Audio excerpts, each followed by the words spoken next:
Vous écoutez France Culture.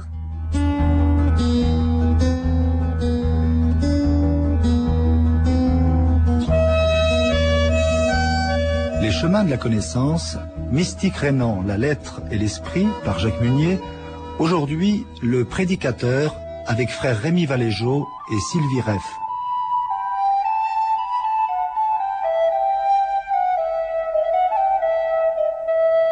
On parle de mystique Renan pour désigner le courant spirituel des XIIIe et XIVe siècles, initié par la scolastique dominicaine allemande. À l'époque, l'Allemagne n'existe pas encore, mais la province administrative de l'ordre des prêcheurs, la Teutonie, forme avec la Saxonie un ensemble bien déterminé et politiquement autonome. C'est en tant que représentant de l'Allemagne que Thierry de Freiberg, par exemple, siège aux chapitres généraux de l'ordre de Saint-Dominique. Et c'est avec Maître Eckhart, figure de proue de cette mystique Renan, que la langue allemande accède à la dignité littéraire dans les traités et dans les sermons qu'il prononce à Strasbourg où il arrive en 1313. Haut responsable de l'ordre dominicain et théologien réputé, il est déjà ce que nous appellerions aujourd'hui un intellectuel européen dans un contexte général de montée de la ferveur religieuse populaire. Frère Rémi Valéjot. Strasbourg, au XIVe siècle, est un foyer de la mystique Renan, essentiellement grâce à une rencontre. C'est la rencontre de Maître Eckhart, un maître en théologie de l'Université de Paris, qui, lorsqu'il vient à Strasbourg, rencontre une foule de religieuses, de béguines et de laïcs qui sont alors en recherche d'une authentique vie spirituelle. C'est ce qu'on appelle les amis de Dieu. Entre autres, il y a les béguines, les bégards, et puis les amis de Dieu. Certes, mais qui vont venir légèrement plus tard, après la prédication de Maître Eckhart et de son disciple Jean Toller, et qui vont se réunir ici à Strasbourg autour de la personne de Ruhlmann Merschwin, un disciple de Jean Toller, qui a apprécié la prédication de ce frère dominicain, qui lui-même se fait porte-parole de la prédication de son maître, Maître Eckhart, et qui va fonder un ermitage ici à Strasbourg, l'ermitage de l'Île Verte, où vont se rassembler tout un nombre de personnes, les amis de Dieu, qui vont perpétuer d'une certaine manière cette parole de Maître Eckhart et de Jean Toller, mais qui en un premier temps s'adressait donc à une foule de religieuses et de béguines, à Strasbourg. Voilà, revenons en somme au début du XIVe siècle. Hein. Voilà, au tout début du XIVe siècle. Alors le phénomène est intéressant parce que lorsque Maître Eckhart arrive à Strasbourg, donc où il réside entre 1313 et 1324, il rencontre 1 millier de béguines à Strasbourg, ce qui est considérable. Imaginez que la ville de Strasbourg représente une population de 15 000 habitants à cette époque. Donc 1000 béguines, donc qui sont rassemblées dans des petites communautés, 25 béguinages à Strasbourg, auxquels il faut ajouter pas moins de 7 couvents de dominicaines. 7 couvents de dominicaines. Juste pour préciser, frère Rémi Valéjot, les béguines, ce sont donc des laïcs? Ce sont des laïcs. Alors, phénomène d'autant plus intéressant. Les dominicaines ont une règle conventuelle, mais ces béguines qui veulent vivre une authentique vie spirituelle sont, elles, affranchies d'une règle conventuelle. Elles sont autonomes. Et ce qui va poser quelques problèmes, puisqu'elles vont être très vite suspectées par les autorités ecclésiastiques, parce que finalement, en marge d'une régulation ecclésiastique. Et c'est dès lors pour cette raison que Maître Eckhart est appelé à Strasbourg, par le maître de l'ordre dominicain de l'époque, Béranger de Landor, pour pouvoir accompagner ces béguines et pouvoir éviter des excès suspectés par l'Église à l'époque, et notamment les évêques, les excès de la secte du libre-esprit. Le mouvement du libre-esprit. Le mouvement du libre-esprit. Les sœurs et les frères du libre-esprit. Voilà. Et d'ailleurs, une des béguines célèbres de l'époque, Marguerite Porrette, qui est de Valenciennes, a été suspectée à Paris de connivence avec la secte du libre-esprit et a subi un procès en inquisition et fut brûlée en place de Grève, de même que son ouvrage, Le miroir des simples âmes. Le miroir des simples âmes, oui. Et dès lors, pour éviter ce genre d'incident, Maître Eckhart fut disputée à Strasbourg auprès de ces béguines.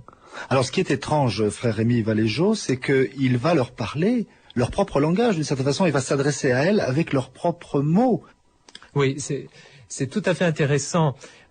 Pour Maître Eckhart, c'est un moment décisif. Lui, le maître en théologie de l'Université de Paris, un dogmaticien en somme, va devoir se déplacer intellectuellement, intérieurement, pour pouvoir se faire comprendre auprès de ces béguines, pouvoir les accompagner en somme, et dès lors être sensible au langage avec lequel elles évoquent les choses de Dieu. Et ce langage, elle l'hérite de femmes du XIIIe siècle, des mystiques comme Adelwich d'Anvers, Béatrice de Nazareth, Mechtilde de Magdebourg, et même, d'une certaine manière, Marguerite Porete, oui, que j'ai cité précédemment. Un langage qui emprunte son vocabulaire à des pères de l'Église, certes, mais aussi à l'art courtois de parler du XIIIe siècle, avec une dimension quasiment amoureuse de la quête mystique. Et Maître Eckhart, sensible à cette expression, à laquelle il n'était pas d'usage à l'Université de Paris de parler, va adopter ce vocabulaire, et d'ailleurs il l'adopte du latin au moyen haut allemand, autre déplacement de langage, pour pouvoir se faire comprendre et accompagner ses béguines. Dès lors, c'est pour cela qu'on retrouve chez lui des expressions comme l'abîme sans fond, l'union sans différence, le devenir ce que Dieu est, l'étincelle de l'âme, et même le sans pourquoi rendu célèbre par un distique d'Angelus Silesius, et qui était au début de ce siècle commenté par Heidegger. La rose est sans pourquoi. Exactement. Et dès lors, en empruntant ce vocabulaire au gré d'une consonance et même d'une certaine connivence, parce que finalement, Maître Eckhart est interpellé en tant que prédicateur, va se créer une langue spirituelle, mystique et théologique dont Maître Eckhart va être le chantre et qui va forcément influencer la suite de la théologie, la suite de la prédication théologique en Alsace et en Allemagne entre le XIVe, XVe, XVIe siècle. Et puis fournir finalement un merveilleux lexique pour en rester là si l'on veut à tous ces élans mystiques qui vont peupler ce XIVe et ce XVe siècle par ailleurs si troublé. Oui, alors je parlais d'un vocabulaire, mais un vocabulaire il faut lui donner une syntaxe et une structure. Et là, la syntaxe et la structure, Maître Eckhart la possède. Parce qu'il ne faut pas oublier néanmoins que c'est un héritier de l'école de Cologne et des disciples de saint Albert. Albert le Grand, oui. Albert le Grand, qui sont pétris, nourris de philosophie aristotélicienne, d'augustinisme, de néoplatonisme et de la redécouverte de Proclus. Et dès lors, grâce à cette structure théologique, Maître Eckhart va pouvoir développer véritablement une pensée. C'était un langage, c'est une structure, dès lors c'est une véritable pensée, et une pensée qui devient un véritable chemin. Un chemin pour lui, un chemin pour ses béguines, un chemin pour les théologiens.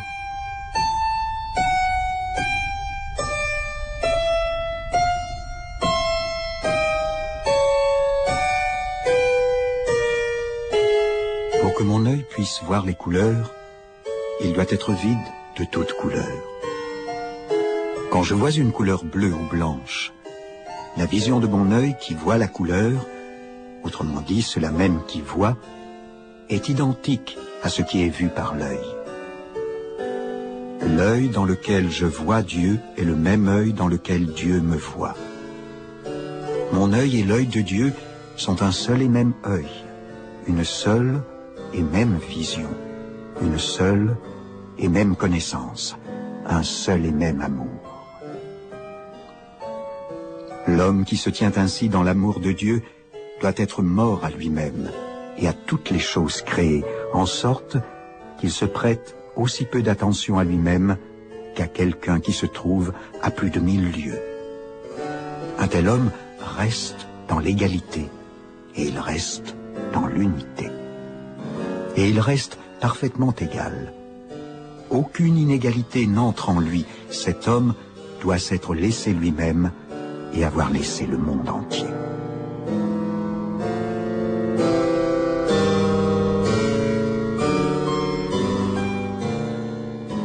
Sylvie Reff, vous avez imaginé ce que pouvait être Strasbourg au début du XIVe siècle, à l'époque où Maître Eckhart s'y trouvait et il menait ses prédications. Alors, ce qui est intéressant, c'est évidemment de savoir comment était composé le public de Maître Eckhart. Oui, une personne sur 10, je crois, était un ou une religieuse à l'époque à Strasbourg. Mais ce qui m'intéressait surtout, c'était de voir l'écho que pouvait avoir une parole qui appartient à une vérité qui appartient à tout le monde. L'écho chez les gens dits simples, les gens du peuple, parce que les nouvelles couraient très vite. Et j'ai eu plaisir à imaginer comment les sermons de Maître Eckhart pouvaient être colportés oralement, puisqu'il prêchait non point en latin, mais en Mittelhochdeutsch, en la langue des gens simples, si vous voulez. Comment sa parole pouvait être reçue, entendue par les gens dits simples, au fin fond des campagnes. C'est surtout cela qui m'intéressait. Son incarnation, en quelque sorte, sa présence physique dans ce Strasbourg du XIVe siècle. Alors, sa présence physique, vous gardez bien de la décrire, Sylvie Reff, mais vous parlez souvent de sa stature et de sa démarche. Vous le voyez droit comme une flamme regagner son autel. Oui, non point tant de sa stature que peut-être de la densité d'être qu'il dégageait qu'il pouvait dégager dans l'espace. C'est-à-dire qu'il était certainement de ces personnes qui densifient l'espace et qui donnent un sens à tous les lieux qu'il traverse en quelque sorte, et qui agissent comme un aimant physiquement et spirituellement sur les gens autour d'eux. C'est ainsi que je l'imaginais. Bien sûr, on ne peut pas prétendre le décrire, bien qu'il devait certainement être robuste, parce qu'à l'époque où les voyages se faisaient à pied, faire chaque année de nombreux voyages qui allaient de Naples à Rostock en passant par la Bohème, Toulouse et Paris, ce n'était pas une petite chose. Et je l'imagine plutôt résistant, d'autant plus qu'il a atteint l'âge de, je crois, presque 65 ans, ce qui était remarquable pour l'époque. Voilà, donc c'était certainement pas quelqu'un de désincarné, comme on pourrait l'imaginer. Et cela ajoute à son mystère, sans compter que personne ne sait comment il est mort, ni où il est enterré. Ce qui fait qu'il appartient à tout le monde. Et ça le rend, je crois, doublement irrécupérable. Il n'est pas estampillable. Il est du domaine de la liberté pure. Et c'est ça aussi qui le rend tellement émouvant et attachant. En plus... il osait, si je puis dire à chacun que la dernière âme du dernier porcher valait autant que celle du pape. Et en matière de démocratie ontologique, on fait pas mieux. Hein. Et je pense que ça le rendait infiniment dangereux pour tous les pouvoirs, à commencer par celui de l'Église. Et donc un homme qui bougeait autant que lui dans la pensée, dans l'audace, dans le langage et dans l'espace, ne pouvait devenir que suspect. Alors, pour revenir tout de même sur ce public, parce que c'est ce qui fait vivre d'une certaine manière sa parole, hein, vous décrivez quand même, notamment évidemment tous les religieux qui se trouvent là, les moines qui appartiennent pour la plupart aux ordres mendiants. Alors vous dites certains portaient les mantes brunes ou grises des béguines, on les voit un peu mieux là déjà, mais il y avait aussi des nobles aux riches vêtements de velours bleu doublés de martre, des bourgeois aux mantes de drap bordés de peau de chat et des gens simples en cape de laine. C'était très bariolé et très divers finalement comme composition, ce public. Je crois que le public reflétait la parole même de Maître Eckhart, puisqu'il ne s'adresse pas à des gens d'une certaine catégorie, mais il s'adresse à chacun de nous. Quelqu'un qui disait que chacun est égal à l'autre et que tous sont égaux en Dieu ne pouvait qu'attirer un public des plus disparates. Et je pense qu'il devait en être vraiment ainsi. Certainement que tout le monde avait envie de l'écouter parce que tout le monde se sentait concerné. Ce n'était pas un orateur pour spécialistes ou pour gens déjà convertis, mais c'était certainement quelqu'un qui devait intriguer. Et c'est ainsi que je lui ai prêté un public correspondant à sa parole.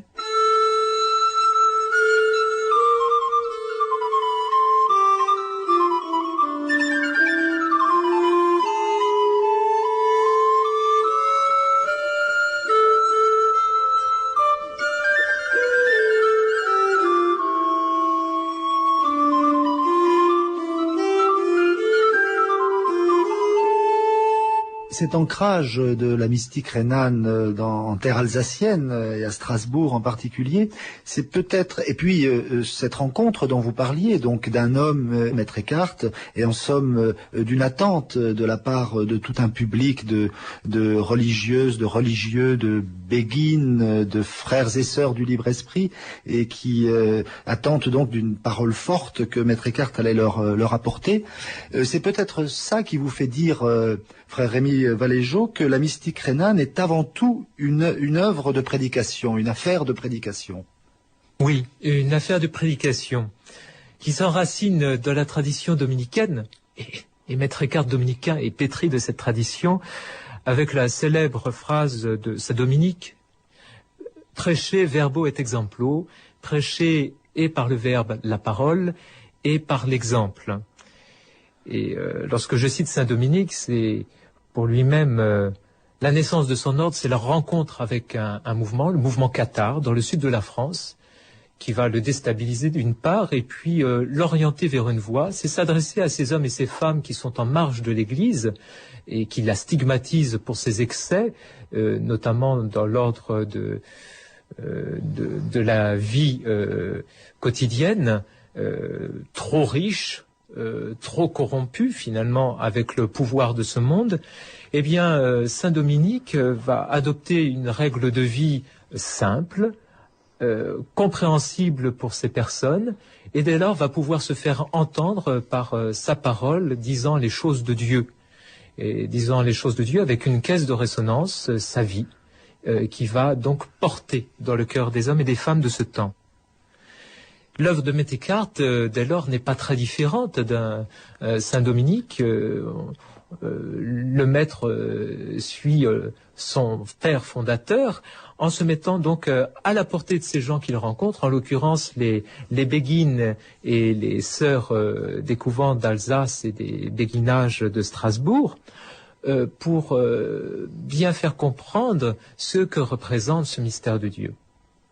Alors c'est le moment où le Lesemeister devient un Lebemeister, c'est-à-dire en somme le maître de savoir devient un maître de vie.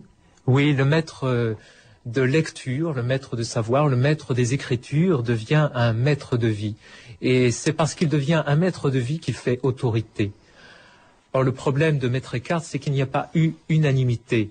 Certes, sa parole a été reçue par les béguines, les sœurs, mais il a été vite suspecté par les autorités ecclésiastiques de l'époque, notamment la papauté d'Avignon, suite à une dénonciation de ses propres frères dominicains. Le dénonçant comme étant peut-être un peu trop près des frères et sœurs de la secte du libre esprit. Et dès lors, il fut inquiété par l'Inquisition et dut se rendre à Avignon pour assurer sa défense. Et c'est sur ce chemin à Avignon que Maître Eckhart décéda en 1327-28. On a du mal à apprécier la date. Il ne fut pas condamné ni en sa personne ni en ses œuvres. Quelques propositions furent stigmatisées, voire condamnées par une bulle papale. Oui, ce qui est intéressant... Oui, je vous en prie. Excusez-moi, cela a jeté un total discrédit sur Maître Eckhart. Oui, qui ne se relèvera pas, je dirais. Je parle de sa pensée, bien sûr, de cette condamnation. Au lendemain de cette condamnation. Oui. Mais en revanche, Jean Tolère, qui ne fait pas œuvre de novateur, il dit littéralement ce que disait Maître Eckhart, peut-être d'une manière plus simple pour les esprits de l'époque, mais il prêche ce que disait Maître Eckhart. Il donne finalement un commentaire, une explicitation de l'œuvre de Maître Eckhart, et comme sa parole a fait l'unanimité, lui, Jean Tolère, a été considéré comme un maître de vie. Oui. Et c'est grâce à lui que la parole de Maître Eckhart a traversé le temps jusqu'à nous, au XXe siècle, mais en marquant des auteurs du XVIe, comme Martin Luther, Saint Jean de la Croix, du XVIIe, Angelus Silesius, mais aussi d'une certaine manière le romantisme allemand et l'idéalisme allemand en philosophie.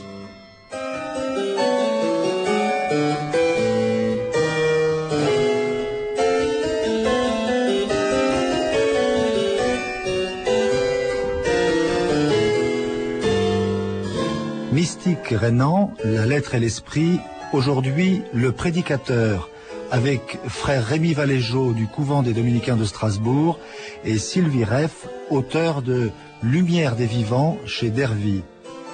Texte lu par Jean Bollery, mixage Guy Senot, Philippe Thibault, réalisation Bruno Sourcy, Les Chemins de la Connaissance, une émission proposée par Jacques Munier.